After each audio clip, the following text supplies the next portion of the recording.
morning, good afternoon, good evening. It depends on your time. Great Biafrans and lovers of freedom all over the world. My amazing returning subscribers and those who are watching without subscriptions. Oh, aren't you guys amazing? You guys are the best.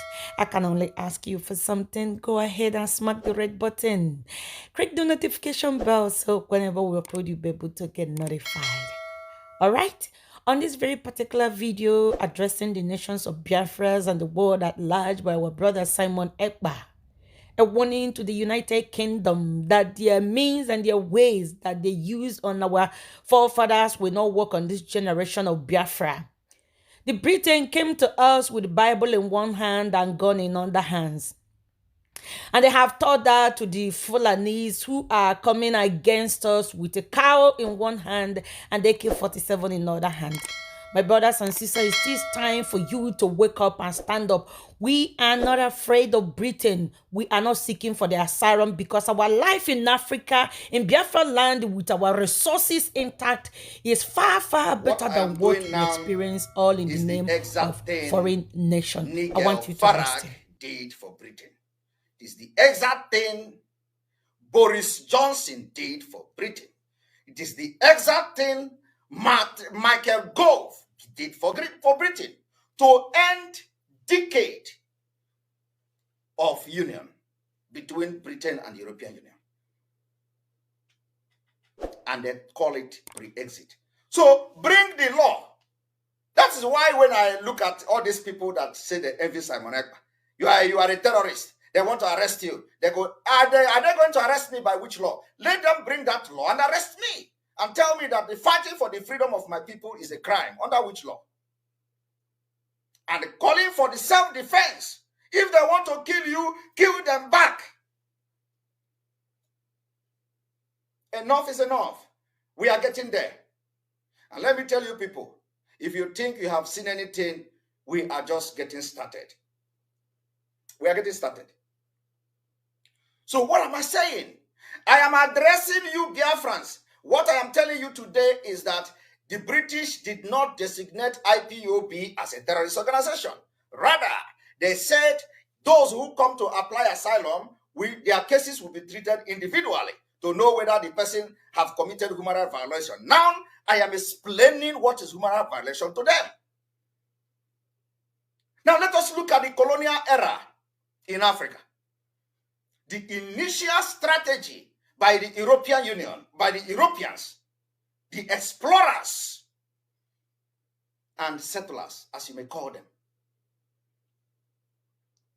had been to send in Africa missionaries to make peace. They sent missionaries to make peace with the indigenous tribe, including in Biafra land. So to pave way for the peaceful interaction. Some people notice that these people that are bringing peace initiative to us, what are they coming to do? Do you know what happened? Do you know how European Union did it?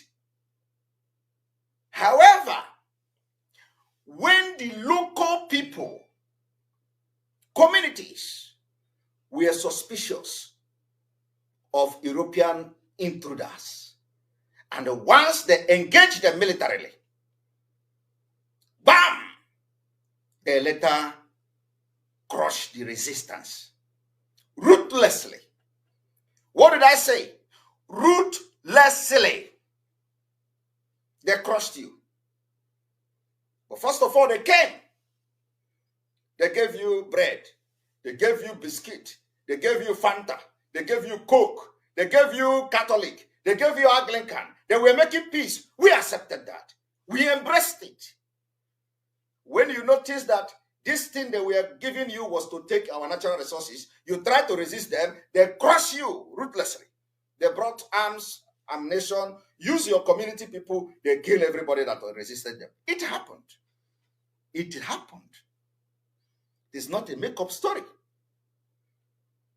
The same people today are telling us after decade that we do not have right to demand that we want to renegotiate the existence of Nigeria. They say, no, you don't have right to do that. You are better one. Who the hell does that?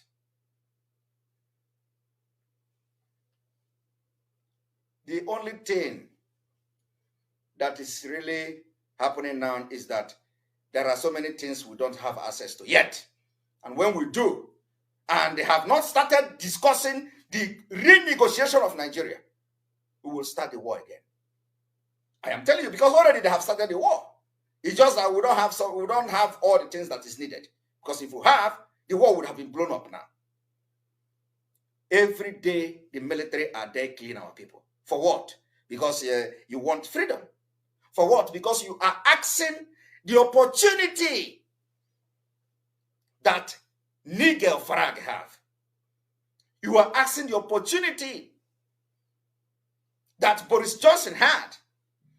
You are asking the opportunity that Michael Gove had. You are asking the opportunity that Catherine Lang enjoyed. She had the opportunity to make her voice heard, whether to be part of the European Union or not. Recently, this is not like 1,000 years ago. And we say, Nigeria is killing us. We can no longer be part of it. And let me tell you how the locals were crushed ruthlessly by the colonials.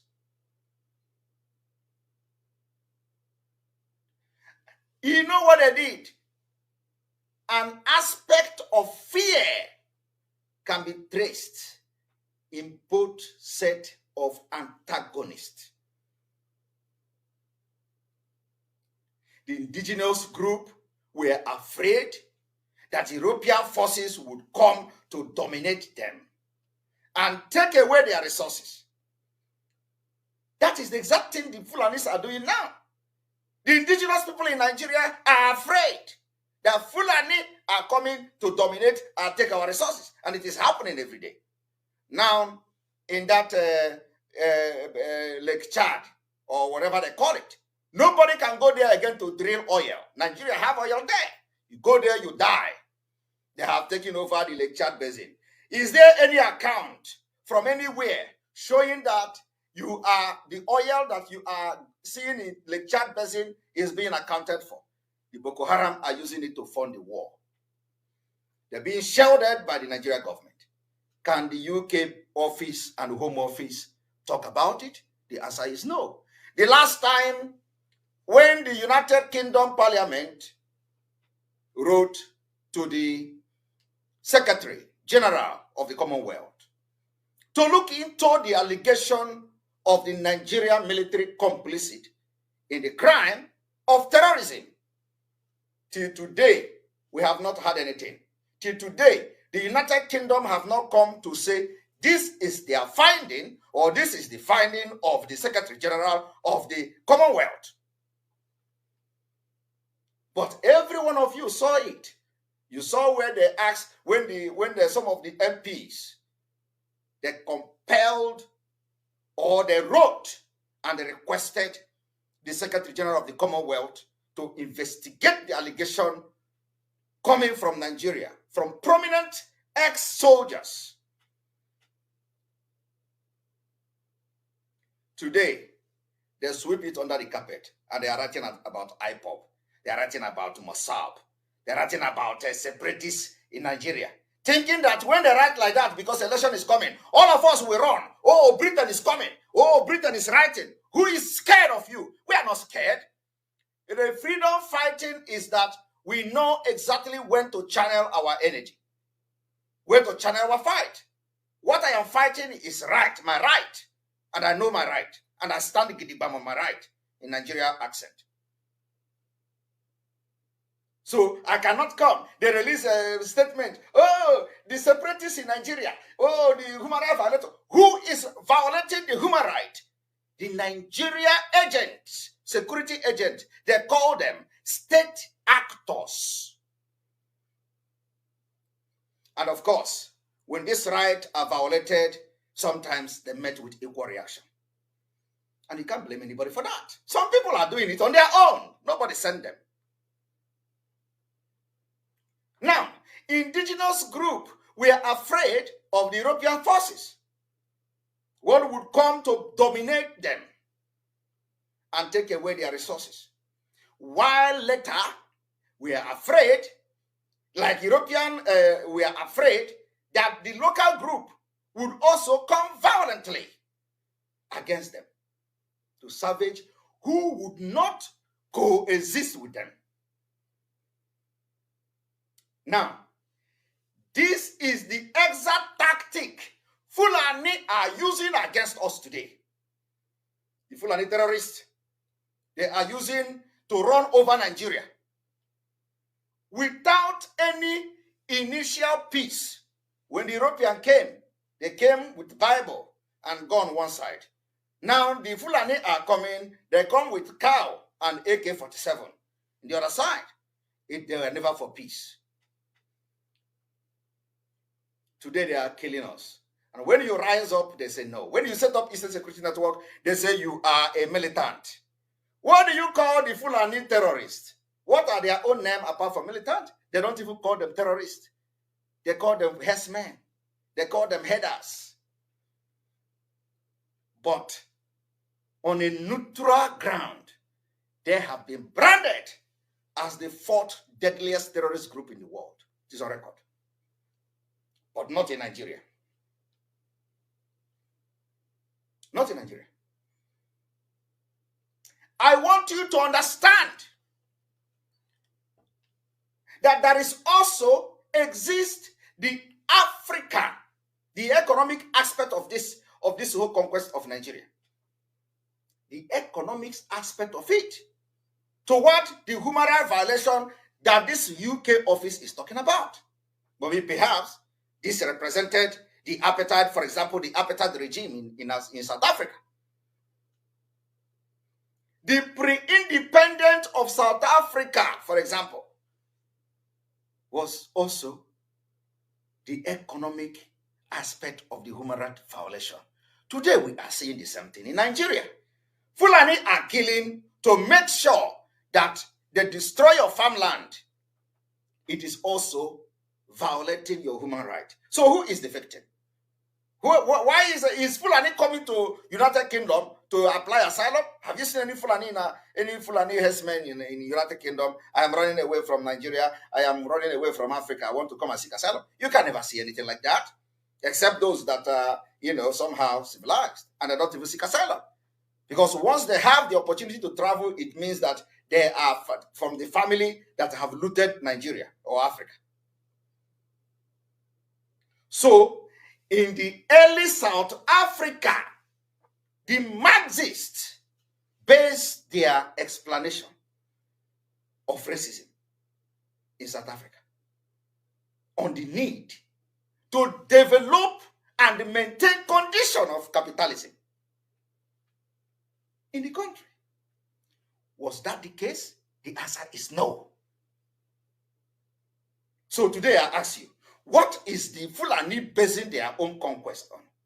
They base it, we are one Nigeria. Our brother is the president of Nigeria. Nigeria belongs to us by force. And they are there in the United Kingdom after Catherine Lang met with them in Sokoto and the Kaduna. They will come and start giving statement. Oh, come, all the separatists. When you look at the report from the Home Office, it was targeted at those opting out of Nigeria. It was not for the benefit of the United Kingdom. It was not for the protection of human rights. It was not to see that the human right is being looked over in Nigeria. It is not to hold the people perpetrating the crime of human rights in Nigeria. It is not to hold them responsible. Because the people that are committing the crime of human rights violation are not the victims. So what mechanism has the United Kingdom put in place to punish the to punish the politicians who own properties everywhere in the United Kingdom, who have looted Nigerian money. They come to United Kingdom and buy property. What mechanism? Have anything changed on their own side? Because these are the people sponsoring the violation of human rights in Nigeria.